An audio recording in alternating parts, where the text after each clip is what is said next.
영상은 유튜브 채널 딜티 구독, 좋아요, 알림 설정 꼭 눌러주세요.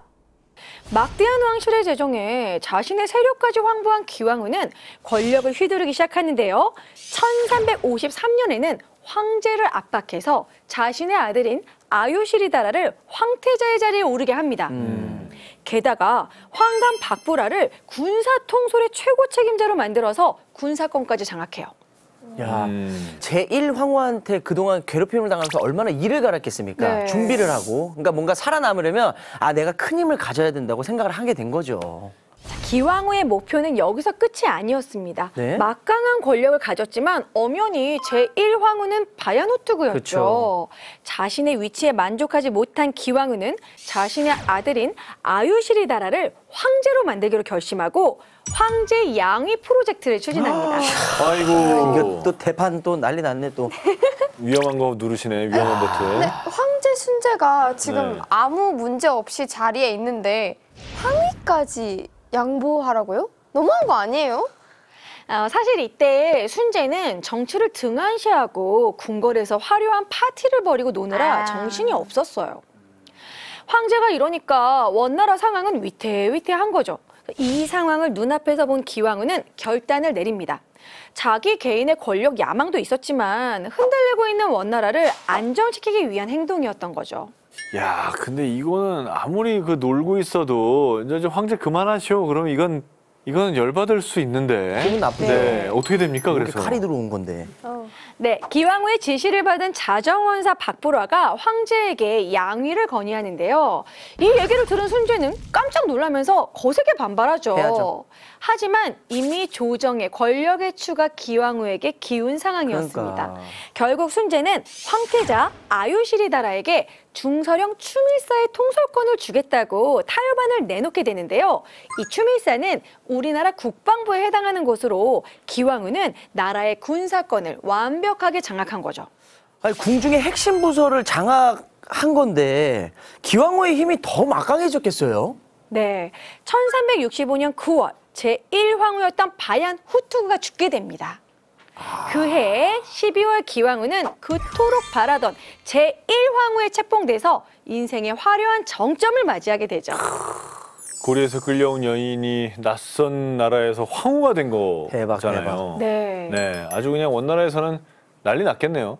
저 먼 나라 땅에서 온 고려 여인이 황후가 되자 원나라 내부에서 고려판 한류 열풍이 일어납니다. 오. 관련 기록 에이시아 나태주 씨 읽어주시죠. 네. 궁중에서 가장 유행하는 옷이 고려양이라네. 궁중 여인들이 앞다퉈 고려 여인의 옷을 구경하러 가네. 고려 여인이 황제 앞에서 입는 옷이라네. 보초를 서는 병사들이 고려 언어를 배우네. 어깨 동무하며 나지막이 노래 부르니 우물가에 배가 익어가네. 도대체 야. 어떤 옷이었길래 원나라 그런 여자들이 난리 났던 거예요? 원래 원나라의 전통 복식은 이렇게 위아래 구분이 없는 원피스 형태였습니다. 자, 여기 보시면은 지금 한 벌로 되어 있죠. 네. 그때 이제 원나라 사람들은 이제 말을 타는 기마민족이었기 때문에 그냥 붙어 있는 원피스 형태였어요. 그런데 고려양이 유행하면서 옷차림이 바뀌게 됩니다. 자, 어때요? 이제 윗돌이, 아랫돌이 나눠주네. 이런 식으로 하면서 아. 조금 짧은 상의와 뭐 반소매 형식, 그리고 이제 아랫도리를 입는 형식으로 유행하게 된 거죠. 와, 그러니까 패션에서부터 노래까지, 그러니까 기왕후의 영향력이 어마어마했네요. 네, 기왕후가 원나라에서 이렇게 잘 나가자 기왕후 가족들의 힘도 덩달아 커집니다. 고려 조정에서 권력을 잡기 시작하는데요. 이미 세상을 뜬 기왕후의 아버지는 영안왕의 칭호를 받게 됩니다. 그리고 어머니는 영안 왕대부인 이런 식으로 칭호를 받게 됩니다. 원의 눈치를 보던 고려도 급하게 기왕후의 오빠들에게 이제 벼슬을 하나하나 내리게 됩니다. 자, 그런데 기식은 사망하고 기철이 지금 제1인자가 되죠.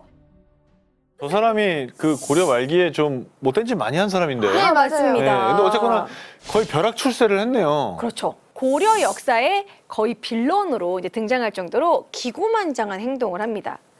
권력의 맛을 보면 못 빠져나오잖아요. 단단히 빠진 것 같습니다. 자기 동생이 원나라의 황후니까. 그렇죠. 고려 왕을 뭐 알로 받겠죠 뭐. 그렇겠죠. 아, 그렇죠. 내 동생이 원나라 황후라니까 내 말 안 들어줄 거야? 들어줄 거야? 안 들어줄 거야? 뭐 이런 거잖아요. 그렇죠.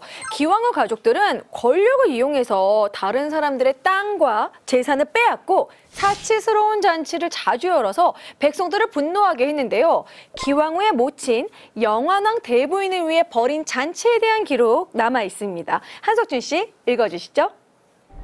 연회가 무르익자 고기를 많이 먹는 자가 이기는 놀이를 하며 오락거리로 삼았다. 이 연회에서 고기의 포를 잘라 꽃을 만든 것이 총 5,140필이었고 다른 물건도 이만큼 들어갔다. 이로 말미암아 물가가 폭등했다. 아, 야, 물가가 폭등할 정도로 먹었대. 개경 있는 고기를 다 먹었으니까 고기 물가가 올라간 거 아니야? 아니 백성들도 먹고 살기 힘든데 그 식량을 오히려 오락거리로 사용한 거잖아요. 이게 이랬으니까 인심 완전 다 날라나가는 그렇죠. 거죠. 네. 그렇죠. 한마디로 파티하다가 국가 살림 다 거덜냈다는 거 네. 아니에요 지금? 네. 심지어 당시 고려의 왕이었던 공민왕에게까지 오만한 행동을 하게 됩니다. 기왕후의 가족들은 공민왕에게 시를 지어 올릴 때도 신하라는 호칭을 하지 않고요. 공민왕과 함께 원나라 황제의 생일 축하하러 가는 자리에서도 공민왕과 나란히 말을 타고 가면서 뭐 고려의 왕과 동등한 지위를 누리려고 했던 거죠. 기왕후의 가족들은 기왕후의 건세를 믿고 공민왕 위에 군림하려 합니다. 야. 원나라의 눈치를 보고 있지만 그래도 공민왕이 고려의 왕인데 이건 좀 너무하네요. 당시 고려 국왕은 원나라 공주가 낳은 왕자만 왕위에 오를 수 있게 할 정도로 원나라의 영향을 많이 받았어요. 그러니까 공민왕은 흉양 이후에 사실 29대 왕이 될 뻔했는데 원이 밀어주지 않아서 삼수 끝에 31대 왕에 오르게 된 겁니다. 자, 관련 기록 나태주 씨 읽어주세요. 네. 충목왕이 재위 4년 만에 죽자 나라 사람들이 공민왕을 왕으로 세우기를 원했다. 그러나 원나라는 충정왕을 내세웠다. 원나라가 국왕 임명에 직접적으로 관여했다는 그런 증거네요. 그렇죠. 공민왕 입장에서는 원나라가 좋지 않겠네. 자기가 원래 왕이 될 기회였는데 원나라 때문에 못 된 거 아니에요 계속. 그렇죠. 네. 공민왕은 고려에 대한 개혁 의지가 매우 강했던 왕이었습니다. 그런데 기왕후가 자기 입맛에 맞는 사람들을 고려 조정에 앉히면서 기왕후 세력들의 횡포가 나날이 심해집니다. 그러면서 공민왕과 기왕후의 갈등이 시작되는데요. 공민왕이 기회만 보고 있던 어느 날 큰 사건이 발생합니다. 아이고 혹시 기왕후의 가족들 싹 다 잡아들이나요? 그러지 마. 1352년 9월 공민왕의 최측근이었던 조일신이 난을 일으키는데요. 표적이 바로 기왕후의 형제들이었습니다. 와. 조일신은 기왕후의 형제들을 없애기 위해 자객을 보냈는데요. 기원만 목숨을 잃고 나머지는 모두 달아납니다. 그 뒤 조일신은 왕이 머무는 궁에 침입해서 호위 모사들을 죽이고 왕을 협박해서 우정승자리까지 올라요. 아니 뭐야, 갑자기 이 사람은. 뭐 왕을 왜 공격해요? 양쪽 다 공격한 거네. 그 뒤 더 황당한 일이 벌어집니다. 기왕후의 나머지 형제들이 도망갔잖아요. 네. 그럼 조일신이 후환이 두려운 거예요. 그래서 같이 난을 벌였던 사람들에게 책임을 돌리면서 자기가 앞장서서 그 세력들을 처단합니다. 뭐야 이상한 놈이네. 자기가 이게 친구들 모아가지고 야 우리 으쌰으쌰 저것들 처단하자 해놓고서는 네. 그 으쌰으쌰 했던 자기 친구들 다 처단해요? 야, 본인만 살려고. 진짜 나쁜 사람이다. 이 사람은 버림받았겠네요. 그렇죠. 이렇게 조일신이 우왕좌왕하면서 일을 벌이는 사이 공민왕은 반격을 준비한 거죠. 결국 조일신의 난이 일어난 지 6일 만에 조일신과 그 세력이 제거됩니다. 근데 진짜 공민왕을 도와서 기왕후 세력을 없애는 줄 알았더니 결국 사리사욕 때문에 망한 것 같아요. 근데 여기서 더 중요한 건 일단 기왕후의 가족이 죽었잖아요. 네. 그럼 기왕후가 가만히 있지는 않을 것 같은데. 네가 나를 쉽게 보느냐. 그럴 수 있죠. 개혁 의지가 강했던 공민왕이었지만 기왕후가 이 일을 빌미로 고려를 해할까 두려워서 몸을 사릴 수밖에 없었습니다. 모든 개혁 조치를 중단하고 신년 첫 행보로 선택한 것이 바로 기왕후의 모친 영환왕 대부인의 집을 방문하는 것이었습니다. 기왕후의 가족들을 이용해서 좀 관계를 다시 바꿔보고자 뭐 이렇게 생각하는 건가요? 저는 그렇지 않습니다. 저는요 뭔가 대의를 위한 위장술이 아닐까라는 생각이 들어요. 1356년 5월 공민왕이 큰 사건을 벌입니다. 네. 궁에서 큰 잔치를 열었는데요. 기철을 포함한 기왕후의 일족들을 모두 초대합니다. 그런데 이때 매복해 있던 장사들이 갑자기 들이닥쳐서 이들을 망치로 때려 죽여요. 관련 기록 한석준 씨 읽어주세요. 왕이 잔치를 청탁하며 모두 궁궐로 모이게 하고 장사를 매복시켜 두었다가 나와서 불의에 망치로 치게 했다. 기철은 대응하다가 죽었고 피가 국문에 낭자했다. 와, 이거 보세요. 그럴 줄 알았어요. 위장술이었죠? 기왕후가 이 소식 들으면 진짜 난리 날 것 같은데요? 난리 나지. 자기 오빠들 다 죽은 건데. 네. 가만히 있을 기왕후가 아니죠. 아니지. 기왕후는 분노의 치를 떨면서 복수를 결심합니다. 근데 이제 공민왕이 이게 4년 정도 준비하고 벌인 일이잖아요. 이러면 기왕후가 들어와도 내가 어떻게 막겠다. 이 정도 계산이 서지 않았을까. 뭔가 준비를. 준비했을 것 같아요. 네. 당시에 이제 고려의 상황을 좀 알 필요가 있는데요. 자, 보시면 고려에 아까 탐라총관부를 말씀드렸잖아요. 네네. 사실 탐라총관부는 제주도에 그리고 이 서경의 동년부 그리고 여기 천령 이북 화주 지역의 쌍송총관부를 만들어 놨었어요. 많이 들었어요. 그러니까 이게 직접 지배했던 원의 직접 지배를 받던 곳이었는데 여기서 동령부와 탐라총관부는 충렬왕 때 수복을 합니다. 여전히 남아 있었던 게 쌍송총관부고요. 쌍송총관부. 그리고 이 고려의 내정 간섭을 했던 기관이 바로 이 정동행성 이문소였습니다. 공민왕은 이 정동에서 이문서 먼저 폐지를 하는 거죠. 그리고 고려의 이북 지역을 다스리기 위해 운영하던 이 쌍송총관부를 공격해서 이 천령 이북 땅을 회복을 합니다. 공민왕이 이렇게 과감하게 영토 수복을 나설 수 있었던 거는 확실한 조력자가 있었기 때문이에요. 누구지? 바로 쌍송총관부를 관리했던 고려인 이성계의 아버지 이자춘과 이자춘. 이미 약속을 하고 있었던 거죠. 자, 고려군이 쌍송총관부를 공격할 당시에 이자춘이 안에서 문을 열어줍니다. 그래서 훗날 이자춘은 그 공을 인정받아서 이제 고려 정계에 진출하게 되고 이성계도 이제 승승장구하게 된 거죠. 아, 이성계의 출세길이 여기서부터 시작했네요. 그렇죠. 집안이 이때부터 중앙정계로 나오기 시작한 거네요. 네. 보면은 1라운드는 기왕후가 승기를 잡았나 싶었는데 2라운드에서는 완전히 역전당해서 공민왕이 제대로 좀 잡았네요. 네. 하지만 제가 봤을 때는 기왕후가 가만히 있을 분이 아니거든요. 예, 만만한 상대가 아니에요. 기왕후는 당장이라도 군사를 보내 고려를 혼쭐 내주고 싶었지만 바로 움직이지 못하는 사정이 있었습니다. 원의 내부 상황이 좋지가 못했는데요. 원나라 곳곳에서 한족의 저항운동이 일어나고 있었는데 자, 그것이 바로 홍건적의 난입니다. 아, 홍건적의 난. 들어봤죠? 알아요. 네네. 그 홍 색깔, 빨간 색깔 이렇게 막 두건 두르고 맞죠? 네, 맞아요. 이 원나라 말기에 강남 일대에서 일어난 농민 반란군이 바로 홍건적입니다. 한때 홍건적이 원의 수도인 대도까지 공격했지만 전세는 다시 역전이 됩니다. 원에 밀려서 만주까지 쫓겨난 홍건적은 1359년 겨울 얼어붙은 압록강을 건너서 고려까지 쳐들어옵니다. 아니, 자기들 싸우면 자기들끼리만 하면 되지 왜 애꿎은 이 고려까지 쳐들어오냐고요. 이거 진짜. 살려고. 거기 아니면 죽을 것 같으니까 아무리 그래도 살려고. 그렇지.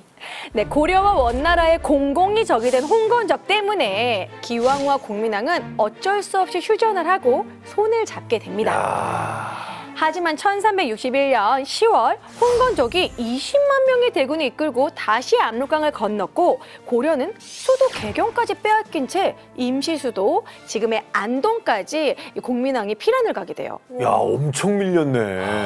안동까지. 아니, 원나라 간섭기도 힘들었는데 이제는 홍건적까지 오니까 고려가 진짜 상황이 암울하네요. 네, 1363년 홍건적의 침입으로 피란길에 올랐던 공민왕과 노국공주가 이제 개경으로 이제 돌아오는 사이에 공민왕에게 또 최악의 상황이 나타납니다. 네? 고려 수도까지 뺏겼는데 더 최악의 상황이 있다고요? 그러니까요. 길이지 마요. 이때는 이제 홍건적의 난이 진압이 돼서 고려의 수도 개경으로 돌아오던 중이었는데요. 공민왕과 노국공주가 잠시 흥왕사에 머무르게 됩니다. 그러던 어느 날 한밤중에 50여 명의 자객이 흥왕사를 습격합니다. 와우. 이들이 노리는 건 공민왕의 목숨이었는데요. 오. 공민왕은 서둘러 밀실에 몸을 숨기고 공민왕을 대신해서 환관이 침전에 누워 있었는데 그 환관이 자객에게 죽임을 당합니다. 아니, 누가 이런 거예요? 기왕후예요, 설마? 범인은 공민왕 옆에서 시중을 들었던 최측근 신하 김용이었어요. 원나라에 반원운동을 일으킨 고려를 문책할지도 모른다는 불안감에 원나라보다 먼저 공민왕을 죽이고 다시 원나라에 충성해야겠다는 생각에 반란을 일으킨 거죠. 뭐야, 이 점수 자식이. 달라고. 아, 점수 달라고. 그러니까 고려 내부에서 친원파와 공민왕파에 뭔가 분열이 있었나 봐요. 그러면. 네. 저 뭐 김용이 기왕후의 지시를 받은 건 아닐까 생각도 들고 정말 아무도 믿을 사람이 없네요. 직접적으로 기왕후가 김용을 지시했다는 기록은 없지만 결과적으로 뭐 둘 사이의 뜻은 같게 된 거죠. 심지어 이때 기왕후는 눈에 까신 공민왕을 끌어내리려고 합니다. 공민왕의 삼촌인 덕훈군을 고려의 세왕으로 세우기로 결심을 한 거죠. 야, 이거 봐. 기왕은 무섭다니까요. 예? 이 사단 날 줄 알았어요, 저는. 예. 이뿐만 아니라 기왕후의 일족인 기산본호를 덕훈군의 양자로 들여서 덕훈군이 죽고 나면 기산본호를 차기 고려의 국왕으로 삼으려고 더 먼 미래까지 착실히 손을 써둔 거죠. 그리고 이 소문은 공민왕의 귀에까지 들어가게 됩니다. 야, 이거 뭐 아무리 기왕후와 적대적인 관계 뭐 이런 거 다 떠나서 이거 왕자리는 지켜야 되니까 공민왕도 이런 걸 알고 나면 뭐 반격을 안 할 수가 없죠. 네, 공민왕은 원왕실에 사과하고 자신의 왕위를 이어나갈 수 있게 사절단을 파견하기로 결심합니다. 당시의 원은 고려에서 사신이 가면 돌려보내주지 않는 일이 빈번했습니다. 하지만 상황이 워낙 급박해서 위험을 감수하고 고려의 사절단은 원으로 떠나게 됩니다. 사절단이 원에 도착하자 뭔가 심상치 않은 조정의 분위기를 감지합니다. 황실에 붙잡혀 있던 고려의 사신들이 대부분 이미 기왕후에게 넘어간 거죠. 그래서 이때 기왕후는 사절단에게 덕훈군 편에 설 것인지 아니면 공민왕 편에 설 것인지 선택하라고 합니다. 죽을지 살지 결정하는 거네요. 네, 여러분들이라면은 이 자리에서 누구를 선택하실 것 같아요? 전 그래도 공민왕이요. 나도 공민왕일 것 같아.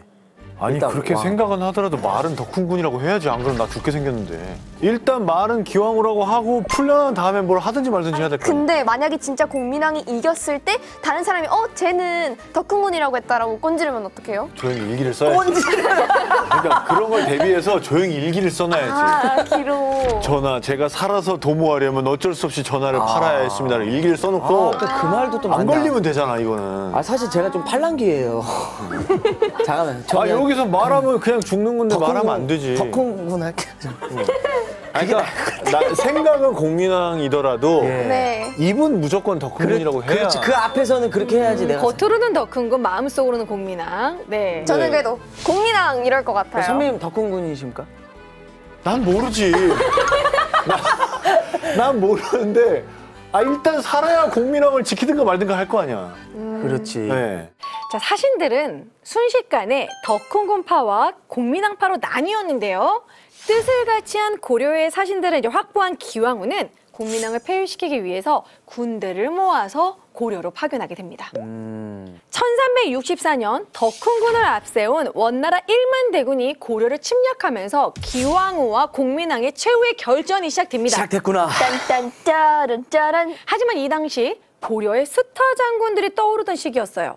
최영, 이성계, 야. 이름만 들어도 화려하죠. 말씀 받겠자. 그래서 우리가 이 사람들의 이름을 기억하는 거구나. 네. 그렇죠. 신흥 모인 세력. 자, 결국 고려군의 맹공격에 기왕후의 군대는 크게 패배하고 맙니다. 관련 기록 한석준 씨 읽어주세요. 정월 최유와 덕훈군이 압록강을 건너 의주를 포위했으나 최유의 군대가 우리 군대의 성함을 보고는 스스로 무너져 달아났다. 원나라의 군대 중 연경까지 돌아간 자가 겨우 17기였다. 에이? 대패네. 10,000명 중에서 지금 17명 같다는 얘기잖아요. 17명만 살아남았다는 거죠? 그러네. 근데 아마 이게 17기라고 한 거 보니까 말 탄 사람 17명이니까 그거보단 더 됐을 텐데 어쨌건 대패지. 어떻게 됐어요? 홍건적으로 인해 군사력이 약해진 상황에서 고려 정규군과 전투를 한 것은 기왕후의 판단 미스였던 거죠. 그렇지. 고려 침공으로 인해서 원나라의 약해진 군사력이 만천하에 드러나게 된 거예요. 후에 명나라를 세운 주원장이 바로 원을 공격합니다. 원의 황제와 기왕후는 주원장에게 쫓겨 북쪽으로 도망가게 되는데요. 순제는 내몽골 지역에서 1370년에 병에 걸려 숨을 거뒀고요. 기왕후의 최후에 대한 기록은 어디에도 남아있지 않습니다. 그럼 공민왕은 어떻게 됐습니까? 원이 몰락하면 이제 고려가 다시 살아날 것 같지만 고려도 흔들리게 됩니다. 홍건적의 침입과 왜구의 습격에 이어 김용의 난에 최유의 난에 수많은 분란을 겪고 공민왕은 이제 매우 지치게 돼요. 힘들지. 게다가 공민왕에게 예기치 못한 시련이 닥칩니다.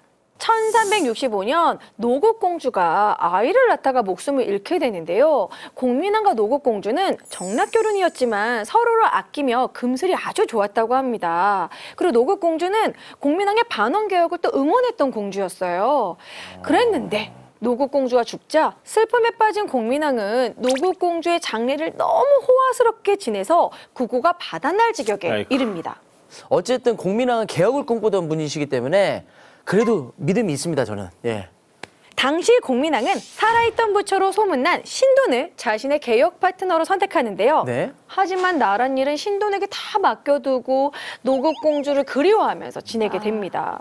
그러다 신돈이 억울하게 빼앗긴 땅을 원래 주인에게 돌려주며 노비가 된 백성을 해방시키는 전민변정도감 뭐 이런 식의 사업을 하니까 권문세족들이 불만을 품고 신돈이 역모를 꿈꾼다고 이간질해서 신돈은 처형당하게 됩니다. 그리고 공민왕의 개혁 정치가 막을 내리게 되는 거죠. 이 이후에도 공민왕은 계속 방황을 하다가 시해당하게 되고 45세의 나이로 허무하게 죽음을 맞이합니다. 어쨌거나 기황후도 공민왕도 둘이 엄청 싸웠는데 둘 다 뭔가 뜻을 세운 걸 이루진 못하고 죽었네요. 네. 그래도 기왕후는 황후였는데 사실 이 기록이 안 남아있다는 게 참, 예. 원나라나 이제 고려가 멸망하지 않았다면 기왕후의 죽음에 대해 정확한 이야기를 알 수 있었겠지만 왕조가 바뀌면서 안타깝게도 원의 마지막 황후 기왕후의 행방은 알 수 없게 됩니다. 다만 고국 땅에 묻히기를 바란 그녀의 바람대로 이제 숨을 거둔 후 조선으로 안장했다라는 기록만 남아 있는 거죠. 아까 처음에 보여드렸던 기황릉터입니다. 다시 보니 어떠세요? 아, 진짜 알 수 없네요. 좀 이게 황량한 모습이 또 좀 안타까운 느낌도 안타까워요. 들죠. 맞아요. 살아남기 위해서 그렇게 열심히 싸웠던 거니까.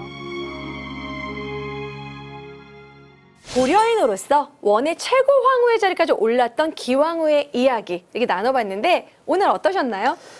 참 그래도 그 어린 나이에 그 공녀로 끌려간 상황에도 황후까지 오르게 된 거잖아요.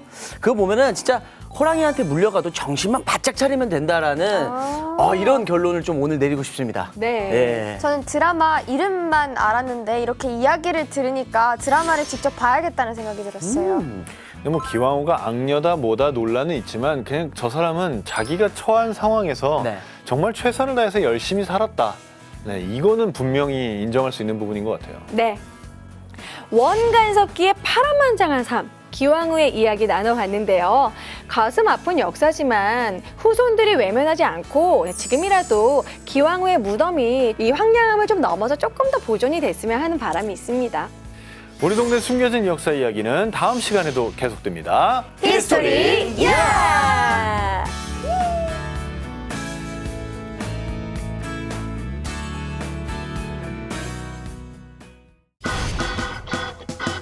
오늘의 주제 인물과 관련된 키워드입니다. 조선 비운의 여인. 별로? 드라큘라? 네. 뱀파이어? 의과대야? 더 모르겠는데요, 이거? 완전 상관없는 게 그러니까요. 나오네. 에이? 사람을 죽이기 시작하였다. 사람의 머리 벤 것을 처음 보았는데 와. 놀랍기가 이를 데 없었다. 싫다! 까리 하는 것을 써서 내 못하겠는가? 제가 캐스팅하겠습니다. 네.